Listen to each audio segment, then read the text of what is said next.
Hi friends, എല്ലാവർക്കും പുതിയൊരു വീഡിയോയിലേക്ക് സ്വാഗതം. ഇന്നത്തെ വീഡിയോയിൽ നല്ല കണ്ണാടി പോലെയുള്ള അട എങ്ങനെയാണ് തയ്യാറാക്കി എടുക്കുന്നതെന്നൊന്ന് നോക്കാം.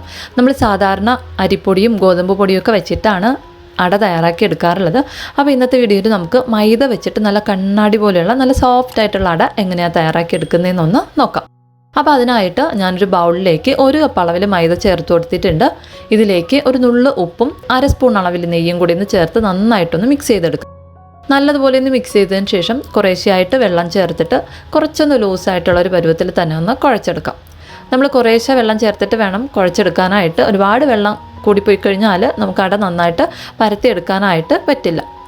നമ്മൾ കുഴച്ചെടുക്കുമ്പോഴത്തേക്കും നമ്മൾ ബോണ്ടയ്ക്കൊക്കെ കുഴച്ചെടുക്കുന്ന ആ ഒരു പരുവത്തിൽ വേണമെന്ന് കുഴച്ച് എടുക്കാനായിട്ട്.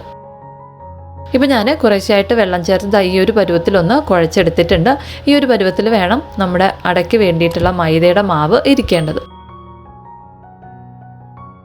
ഇനി നമുക്ക് വേണ്ടത് ഇതിൻ്റെ ഫില്ലിംഗ് ആണ്. അപ്പോൾ ഞാൻ ഓൾറെഡി ഫില്ലിംഗ് ഒന്ന് റെഡിയാക്കി വെച്ചിട്ടുണ്ട്. 1 കപ്പ് അളവിൽ ചിരകിയ തേങ്ങയിൽ 1/4 കപ്പ് ശർക്കര കൂടി ഒന്ന് ചേർത്ത് നന്നായിട്ടൊന്ന് മിക്സ് ചെയ്തെടുത്തിട്ടുള്ളതാണിത്.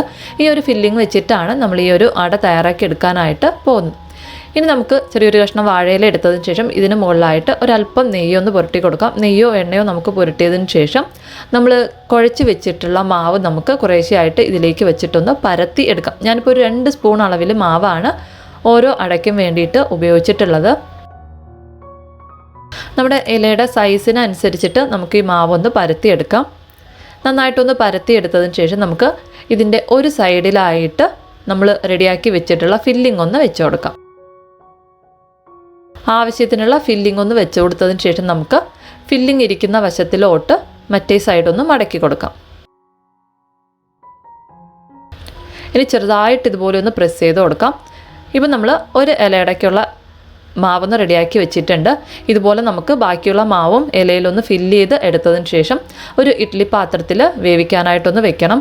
നമ്മൾ റെഡിയാക്കി വെച്ചിട്ടുള്ള എല്ലാ ഇലയുടെയും ഒന്ന് ഇഡ്ഡലി പാത്രത്തിൽ വെച്ചതിന് ശേഷം നമുക്ക് അടച്ച് വെച്ചിട്ട് ഒരു 15 മുതൽ 20 മിനിറ്റ് വരേക്കും നമുക്ക് ലോ ടു മീഡിയം ഫ്ലെയിമിൽ വെച്ചിട്ടൊന്ന് കുക്ക് ചെയ്ത് എടുക്കാം. ഇപ്പോൾ ഞാനൊരു 20 മിനിറ്റ് മീഡിയം ഫ്ലെയിമിൽ വെച്ചിട്ടൊന്ന് വേവിച്ചെടുത്തിട്ടുണ്ട്. നമ്മുടെ ഇലയുടെ എല്ലാം തന്നെ നല്ല അടിപൊളിയായിട്ട് വെന്ത് വന്നിട്ടുണ്ട്. ഇതിന് നമുക്ക് നന്നായിട്ട് തണുത്തതിന് ശേഷം വേറൊരു പ്ലേറ്റിലേക്ക് മാറ്റാവുന്നതാണ്. അപ്പോൾ നല്ല സോഫ്റ്റ് ആയിട്ടുള്ള നല്ല കണ്ണാടി പോലെയുള്ള നല്ല ടേസ്റ്റി ആയിട്ടുള്ള ഇലയുടെ നമുക്ക് മൈദ വെച്ചിട്ടും തയ്യാറാക്കി എടുക്കാവുന്നതാണ്. അപ്പോൾ എന്തായാലും ഒന്ന് തയ്യാറാക്കി നോക്കുക. നിങ്ങൾക്ക് വീഡിയോ ഇഷ്ടപ്പെടുകയാണെന്നുണ്ടെങ്കിൽ എന്തായാലും ഒന്ന് ലൈക്ക് ചെയ്തേക്കണേ. അപ്പോൾ പുതിയൊരു വീഡിയോയിലൂടെ നമുക്ക് വീണ്ടും കാണാം. അതുവരെ താങ്ക് യു, ബൈ.